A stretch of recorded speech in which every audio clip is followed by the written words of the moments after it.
Εξομολογήστε το Κύριο διαγραφός, αλληλούια, ότι στον αιώνα το έλεος αυτού, αλληλούια. So, it's a very interesting thing, and what's the reason why? But my main reason was I actually had to encounter the Holy Spirit. Okay. And because I was a young kid at the time, I pretty much was like, let me just go into... Should we move here? Because there's another discussion there. Yeah, so because I was like kind of young at the time, I was like, I got nothing to lose. Let me just worship Jesus Christ. Okay. No, I think he spoke to Bob. Research more about Islam, finding out more about finding out more about Muhammad's life story. I was like, I don't want nothing to do with Islam. But it was actually the main thing that led me to Christianity. You said you had an encounter. Encounter with the Holy Spirit. We were talking about it. It was like a divine presence that came into me. This presence and like healed me of my illness and depression, which doctors had they didn't know what was wrong with me. So this presence pretty much cured me within 3 days. Okay. Because I'm finding this interesting, like when I'm looking at even Iranians. Yeah. A lot of Iranians are saying that they're having these kind of encounters. And, let me just say it here, I'm not religious. I'm not coming from a religious perspective, but like, when I saw you had a debate somewhere. Mansour. I think it was a Sudanese guy. Okay. He asked you a few questions, then he was like, you're not Muslim. Yeah. Pakistan is about 92% Muslim. Nah, you know what it is? How are you not Muslim? You come from this background, you're in this environment. You know what it is? Because as a Muslim, you cannot leave the faith. They believe once you're in the cult Islam, you cannot leave. Yes, they so have the reason, laws. yeah, because the reason why I like to tell them I'm an ex-Muslim is to show them that Jesus Christ is real and He changed my life. Because it's a miracle. It's a really big story for one to leave Islam, and it takes a miracle for something like that to happen. Well, you see, what I'm also interested in, so I'm not going to deny what you're saying is your miracle. That's not for me to deny. But what I do want to expose is that what people are saying, it's not necessarily true. I've spoken to some Pakistanis who are not Muslim, right? Who come from a Muslim background. But some of them are still in the mosque. Right? There was something that I was looking at from a doctor. He was a Muslim. And what he's actually saying is that there's people who are even leading prayer in the mosque, in the masjid, as a imam. Right? And they're not Muslims. I don't know about that. He was a doctor and he's saying people have come to him and told him this. Okay, so some in the Pakistani, right, they have cultural traditions where some people in the Pakistani schools, so I'm born in the UK, I was never born in Pakistan. So in the Pakistani schools, they will get told to learn these prayers, which is why like they may have led them.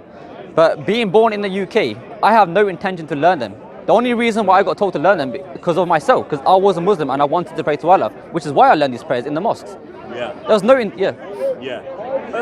see, it's interesting as well because from my research, there are up to, I think it's 13 countries with the apostasy law.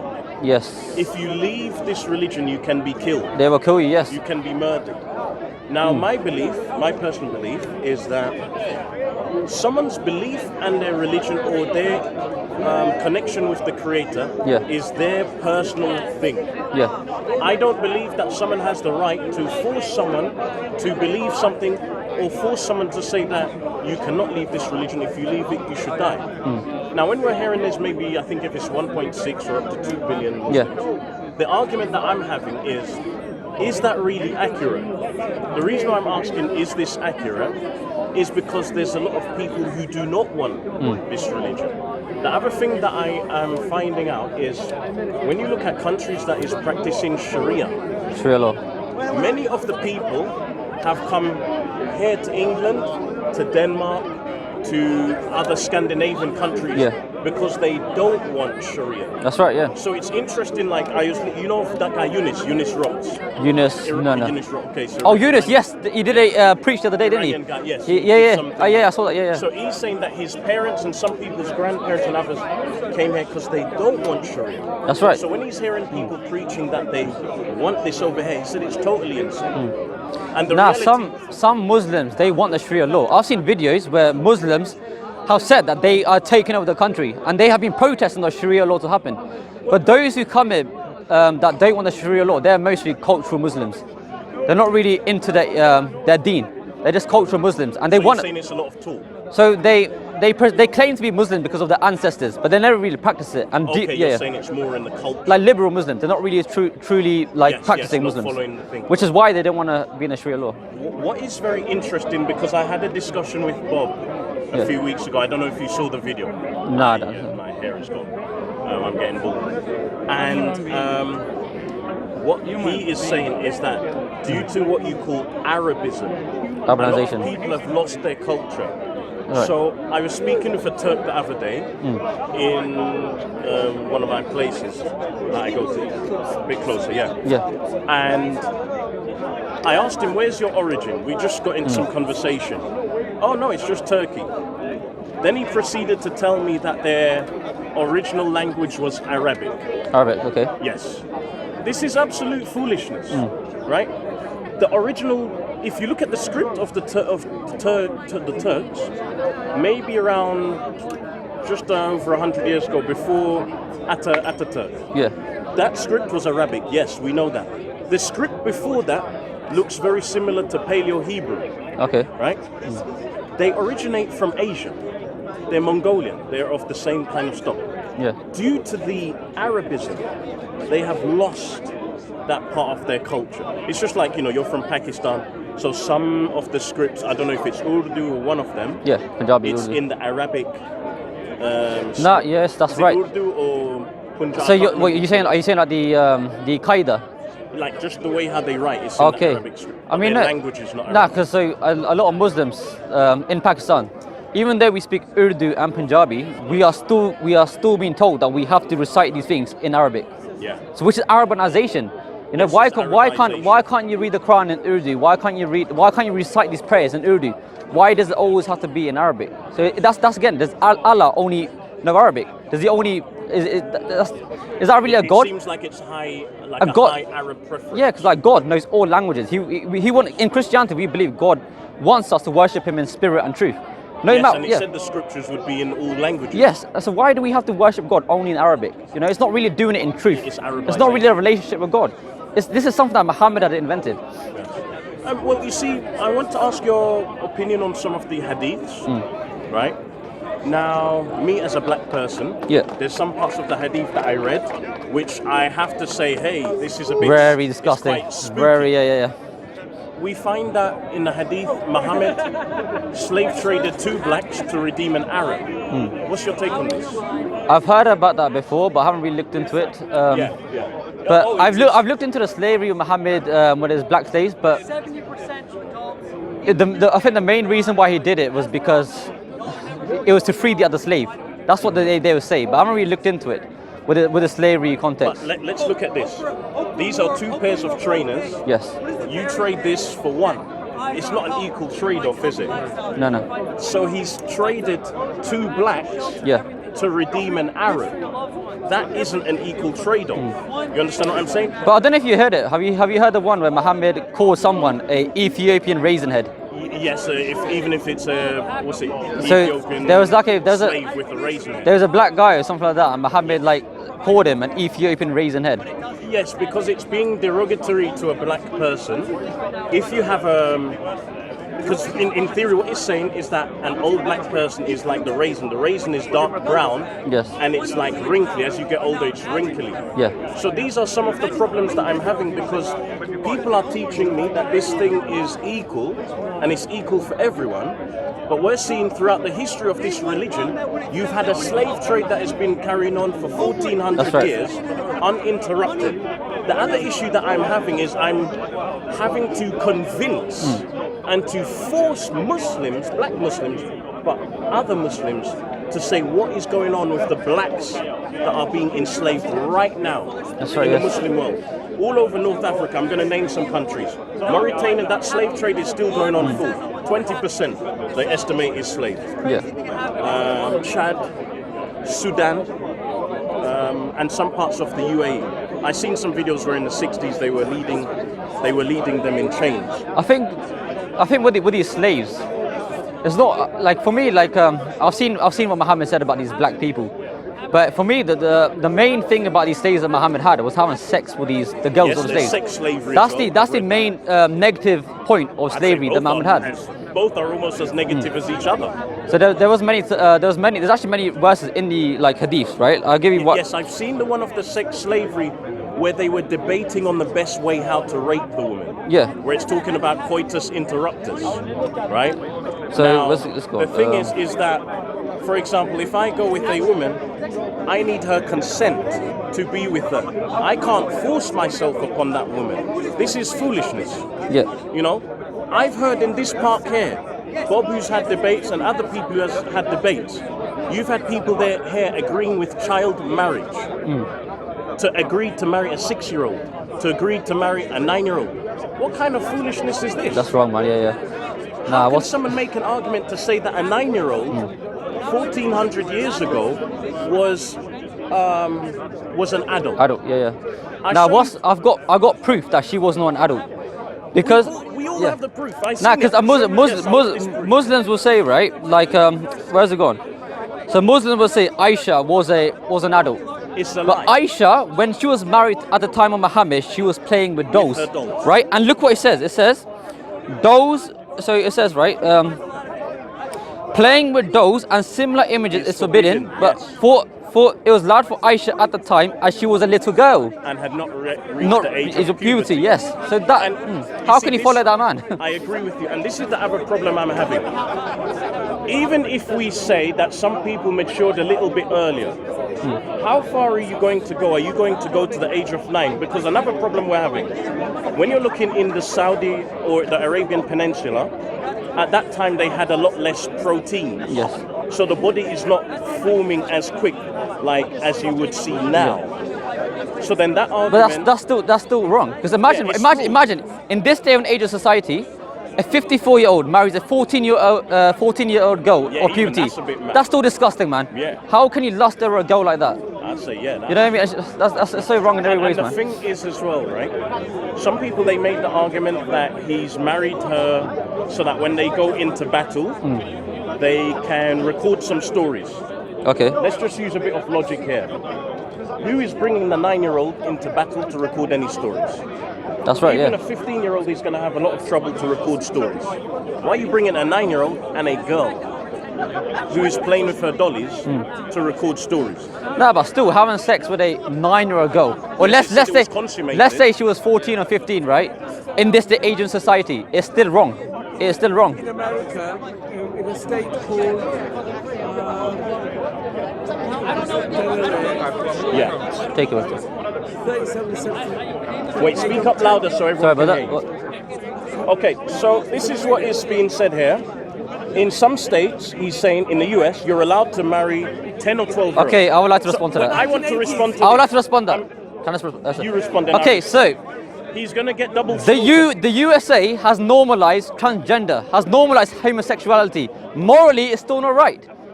It's morally wrong to do these things. Okay, whether they have normalized these laws, it's still morally wrong. It is still morally wrong. But I'm gonna I don't agree explain with them. this. It is morally wrong.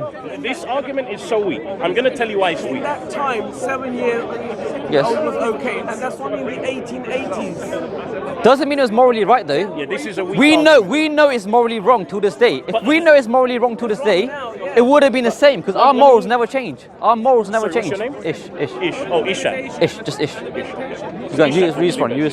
What's your name, sir? My name's Ajmal. Huh? My name's Ajmal. Ajmal. What country are you from? Pakistan. Oh, Pakistan. me too. Islamic, brother. Yeah. So your argument is weak, and I'm going to explain very quickly how it's weak. What you're doing, you're trying to bring up a justification because they're allowing it to happen in 2, 3, or 4 states in the US to say that it's okay for this man who's married That a. was back in the 1880s. And before that, because people did not used to go to school. So because they didn't go to school, it's But okay doesn't to- mean it was right. to marry a If 7-year-old. our morals are given by God. Norm at the time. Brother, our morality has been given by God. It's written upon our hearts. If it's morally wrong in this day, it must be morally wrong back in the days. Therefore, it was wrong doing these things, and we disagree with it. wrong. It was We wrong. disagree with that with these laws. The they said the age could be 17 or it's 19 or it could be 6 or... Let me ask you a personal question. You have daughters, right? Would you marry your 9-year-old daughter to a man of 51? Not, or to 30? Not today, no. Would you do it 1,000 years ago? I don't know. You don't? Okay. You probably wouldn't. This is the problem that we're having here, right? With the understanding that we have today, even back then, right? Even back then they knew it was wrong.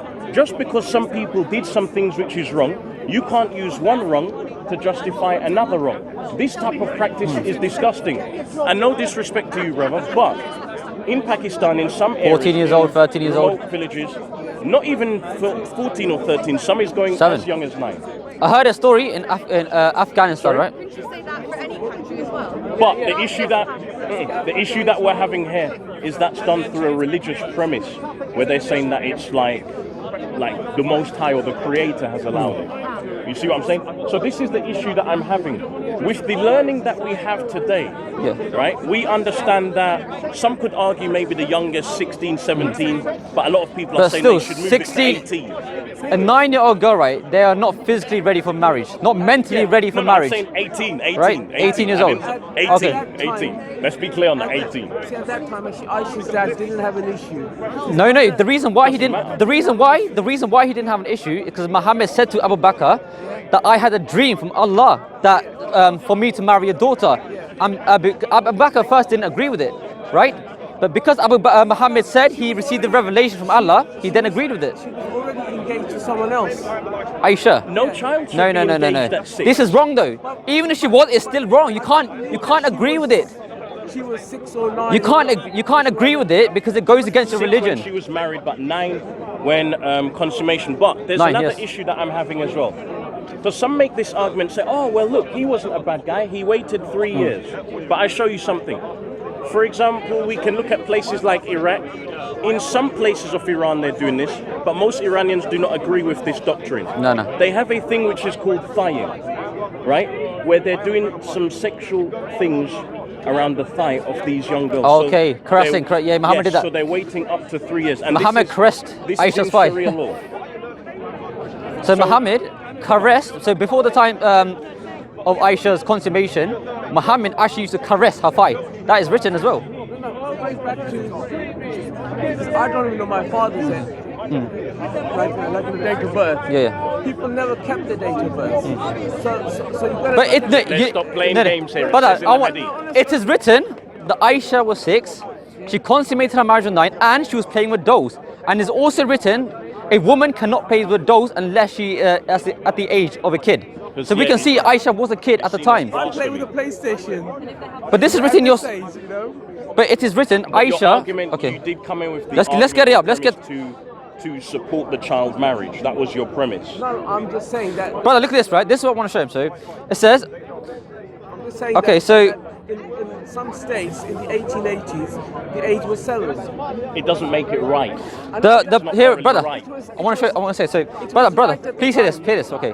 I love you in Christ, right? So he says, the playing with dogs and similar images is forbidden, but it was allowed for Aisha at that time because she was a little girl, not yet reached the age of puberty.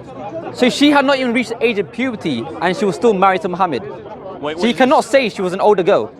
Sahih Bukhari, Oh, 6 so that's Sahih. Yes. So Sahih means reliable in Hadith. Yes, it means authentic. Yeah, reliable. So then we can't deny this because it's reliable. Most, the Sunnis agree on Sahih. But the truth is, you're from Pakistan, right? So you must have like been born a Muslim.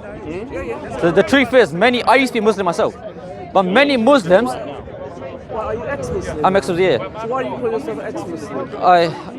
Pardon? Because he doesn't believe in it. Why do you call yourself ex-Muslim? Do you want to know why? Muslim is. The reason why we call ourselves ex-Muslims is because Muslims believe you cannot leave the faith. Justify that. It's because Muslims believe that one cannot leave the deen. But when we come to Jesus, we realize the power that he has to heal us from this occult, which is why we say we are ex-Muslims. So you're now going to be worshipping a man who used the bathroom. A man, we worship Jesus Christ in his divine nature, who is God. No, now you're going. He is God. Worship a man. It's written in Revelation 20 verse 13, I am the Alpha and the Omega, the first and the last, the beginning and the ending. In the book of Isaiah 48 verse 12, Yahweh is speaking, I am the first and the last, in Isaiah 48 verse 12. this is So now you different. worship a It's man a different topic. who used the bathroom. Yeah. We That's what I'm believe saying. God manifested himself through the man. And he came and became like us to represent us, because we cannot be the substitute to go to heaven. So Jesus Christ had to come down to be our substitute. He died for your sin. He did, yes, and you believe in a sacrifice as well. You believe, yes, because it is written, Allah will replace the Jews and Christians with the Muslims on the day of resurrection. So Allah will replace the Muslims with the Jews and Christians on the day of resurrection. That's a sacrifice in itself. We don't worship man, we worship God. No, Jesus man. We worship God. Jesus man. Jesus man. We don't, Jesus, brother, Jesus is in heaven. He is fully God at the moment. Nice speaking. Nice to to you. be, nice to Yeah, meet it's you. deflected slightly off. But brother, Nice one. so Jesus is yeah, man. I was speaking to you, right? The reason why people are stuck with Islam is because it goes against their pride and honor. Because you're worried what people will think about you when you leave Islam. But when you come to Jesus Christ, when you realize He is the truth, He can set you free. And He can change your life, my friend. Islam will not get you to heaven, my friend. It will not get you into heaven. You'll only get to heaven by the blood of Christ. By the blood of Christ, brother. India they have Alright, brother, we're Muslim, gonna close up now, Muslim brother. and the Sikh. Close up. They don't have a Christian. Yeah. Close up now. That's it.